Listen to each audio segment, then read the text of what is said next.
देश के सुप्रसिद्ध कवि कुमार विश्वास की पत्नी और आरपीएससी सदस्य मंजू शर्मा ने अपने पद से इस्तीफा दे दिया है। यह इस्तीफा हाईकोर्ट की टिप्पणी के बाद आया। जानकारी होगी आपको कि एसआई भर्ती का यह पूरा मामला पूरे देश में काफी ज्यादा चर्चाओं पे है और एसआई भर्ती परीक्षा के रद्द होने के बाद से लगातार कई तरीके के सवाल उठ रहे थे। कुछ लोग कह रहे थे कि नेताओं ने अपनी राजनीति चमकाने के लिए एसआई भर्ती का जो पेपर है वो रद्द कराया, तो वहीं कई लोग इसे सही मान रहे हैं। पर इन तमाम सवालों के बीच में, इन तमाम गहमा गहमी के बीच में मंजू शर्मा का इस्तीफा कई मायनों में अहम हो जाता है और उन्होंने इस इस्तीफे के साथ अपना एक बयान भी दिया है। क्या कुछ उन्होंने इस इस्तीफे के साथ कहा है, जरा अब आप वो सुनिए। राज्यपाल को भेजे अपने इस्तीफे में मंजू शर्मा ने लिखा कि मैंने अपना पूरा कार्यकारी और निजी जीवन अत्यंत पारदर्शिता व ईमानदारी से काम करते हुए व्यतीत किया, लेकिन पिछले दिनों एक भर्ती प्रक्रिया में उत्पन्न हुए विवाद के कारण मेरी व्यक्तिगत प्रतिष्ठा और पूरे आयोग की गरिमा प्रभावित हुई,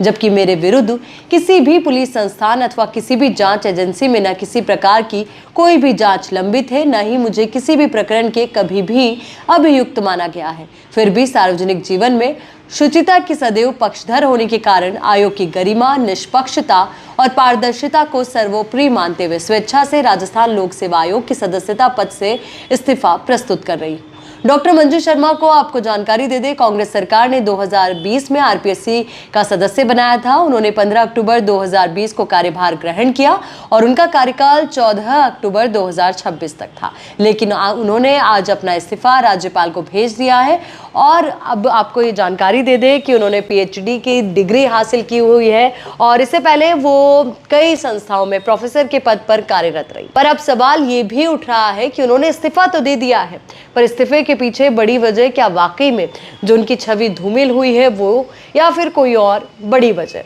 क्योंकि पिछले कुछ दिनों का अगर आप ट्रेंड देखिए, सोशल मीडिया का ट्रेंड देख लीजिए, या फिर जो धरनार्थी थे जो धरने पर बैठे हुए थे एसआई भर्ती के अंदर, जिनका सिलेक्शन हुआ और उन्होंने कहा कि हम निर्दोष हैं पर हम इसकी सजा भुगत रहे हैं, वो लगातार इस तरीके की बातें कर रहे थे कि मंजू शर्मा का नाम इसमें है, पेपर लीक में एक बड़ा हाथ उनका हो सकता है। इस तरीके के तमाम सवाल उठाए जा रहे थे और कई लोग जो उनकी बेटी थी, उनकी शादी के वीडियोज है वो भी वायरल कर रहे थे कि शादी में इतना मोटा पैसा खर्च किया गया है, पैसा कहाँ से आया। इन तमाम सवाल थे जिनकी वजह से काफी ज्यादा उनकी आलोचना हो रही थी और उनके साथ साथ सुप्रसिद्ध कवि कुमार विश्वास का नाम भी साथ में लिया जा रहा था। हालांकि देखिए, दोनों का प्रोफेशन अलग है, दोनों को व्यक्तिगत तौर पर अलग अलग ही मानना होगा। हालांकि ये तो अब आगे कोर्ट तय करेगा कि किसकी कितनी गलती रही, किसकी कितनी खामी रही और इस पूरे मामले में किसकी कितनी संलिप्तता रही।